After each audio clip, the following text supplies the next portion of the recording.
Dobrý deň. Vítam vás na dnešnom verejnom zbere kukurice na zrno, ktorý sa koná na podniku PD Sokolce.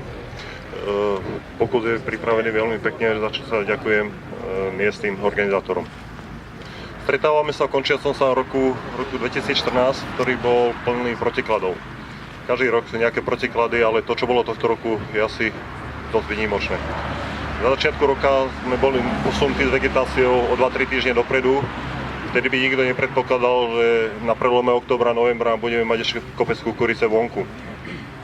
Agronomické oko celý rok plesalo, úrody vyzerali by veľmi pekné, tie výsledky dosiahnuté boli naozaj veľmi dobré, pri niektorých plodinách, príklad pri ozimnej repke, boli na úrovni rekordov. Také sme ešte nemali a asi ani dlho mať nebudeme. Avšak to dôležitejšie oko, ktoré pozerá na peniaze, ako ekonóma, to musí plakať.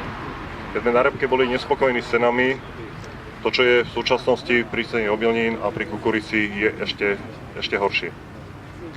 Okrem týchto problémov s ekonomikou sa nám pri kukurici zjavia problémy ďalšie.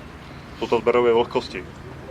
Nie je problém, keď počítame na 1 hektár 250 € náklady na sušenie. Pri súčasných cenách sú to obrovské náklady.